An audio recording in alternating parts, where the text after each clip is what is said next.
बुद्ध आणि त्यांचा धम्म, प्रथम खंड, तिसरा भाग. सिद्धार्थ गौतम बोधिसत्व कसे झाले?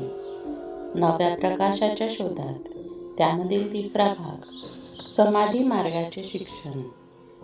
फ्रेंड्स, या आधीचे व्हिडिओ जर तुम्ही बघितले नसेल तर खाली डिस्क्रिप्शनमध्ये लिंक देते, तिथे जाऊन तुम्ही नक्की बघा. आजच्या भागामध्ये आपण समाधी मार्गाचे शिक्षण हा भाग बघणार आहोत. चला तर मग व्हिडिओला सुरुवात करूया.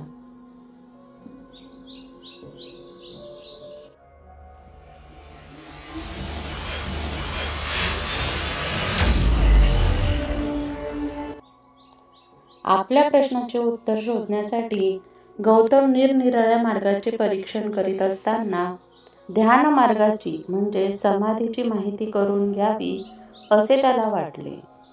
ध्यान मार्गाचे तीन पंथ होते.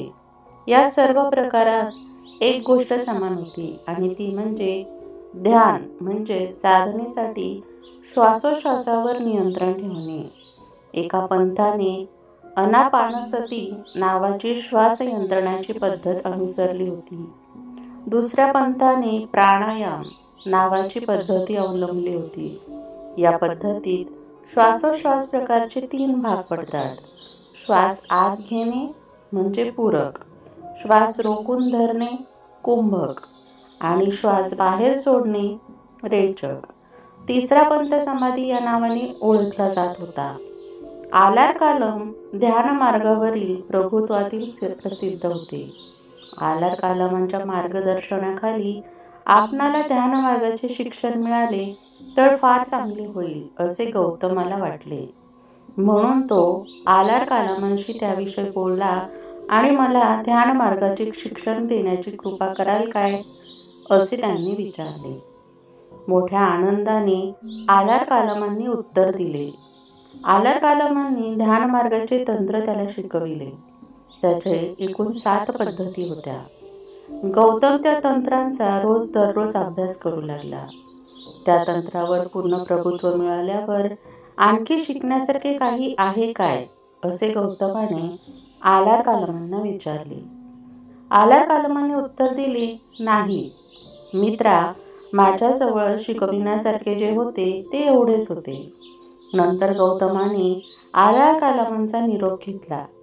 उद्दक रामपुत्त नावाच्या दुसऱ्या एका योग्याविषयी गौतमाने ऐकले होते. आलार कालमांनी जे ध्यानतंत्र शोधले होते त्याच्याविषयीवरची एक पायरी ध्यानी पुरुषाला गाठता येईल असा एक ध्यानविधी शोधून काढण्याबद्दल त्याची ख्याती होती. त्याचा तो ध्यानविधी शिकवण्याचा आणि समाधीची सर्वोच्च पायरी अनुभवण्याचा गौतमाने विचार केला. म्हणून तो उद्दक रामपुत्ताच्या आश्रमात गेला आणि त्याच्या मार्गदर्शनाखाली शिक्षण घेऊ लागला.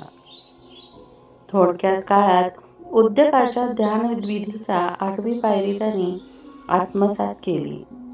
उद्दक रामपुत्ताच्या ध्यानविधीचे पूर्ण ज्ञान मिळवल्यावर गौतमाने आलार कालमांना जो प्रश्न विचारला तोच प्रश्न उद्दक रामपुत्तालाही विचारला की आणखी काही शिकण्याजोगे आहे काय? आणि उद्दक रामपुत्ताने तेच उत्तर दिले, नाही मित्रा, तुला शिकवता येण्यासारखे यापेक्षा माझ्याजवळ काही नाही. आलार कालम आणि उद्दक रामपुत्त हे ध्यान मार्गावरील प्रभुत्वासाठी कौशल देशात प्रसिद्ध होते. पण गौतमाने असे ऐकले होते की मगध देशातही अशा प्रकारे ध्यान मार्ग संपन्न योगी आहेत. त्यांच्या पद्धतीचे हे शिक्षण मिळावे असा त्याने विचार केला. त्याचप्रमाणे गौतम मगध देशात गेला. त्याला असे आढळून आले की त्याची ध्यान मार्गाची प्रक्रिया जरी श्वासोश्वास नियंत्रणावरच आधारलेली होती तरी कौशल देशातील प्रचलित प्रक्रियेपेक्षा ती निराळी होती. ही प्रक्रिया श्वासोश्वास करण्याची नव्हती तर श्वासोश्वास थांबवून चित्ताची एकाग्रता साधण्याची होती. गौतम ही प्रक्रिया शिकला. श्वासोश्वास थांबवून चित्ताची एकाग्रता करण्याचा जेव्हा त्याने प्रयत्न केला तेव्हा त्याला टोचणारे तीव्र आवाज आपल्या कानातून बाहेर पडत आहेत आणि जणू काही तीक्ष्ण टोकाच्या सुरीने आपले डोके टोचले जात आहे असे आढळून आले. ती धोकादायक प्रक्रिया होती, तरी पण ती आत्मसात करण्यात गौतम यशस्वी झाला. समाधी मार्गाचे त्याचे शिक्षण अशा प्रकारचे होते. फ्रेंड्स, पुढच्या भागामध्ये आपण वैराग्याची कसोटी हा भाग बघणार आहोत. तुम्हाला आजचा भाग कसा वाटला हे कमेंटमध्ये नक्की सांगा व कमेंटमध्ये नमो बुद्धाय लिहायला विसरू नका. याआधीचा भाग तुम्ही बघितले नसतील तर व्हिडिओच्या डिस्क्रिप्शन मध्ये तिथे जाऊन तुम्ही नक्की बघा. फ्रेंड्स, आजचा व्हिडिओ कसा वाटला हे कमेंटमध्ये सांगायला विसरू नका. व्हिडिओ आवडला असेल तर व्हिडिओला लाईक करा, चॅनलला सबस्क्राईब करा आणि बेल आयकॉन दाबायला विसरू नका, जेणेकरून सर्वात आधी नोटिफिकेशन तुमच्यापर्यंत पोहोचेल. व्हिडिओ बघितल्याबद्दल धन्यवाद.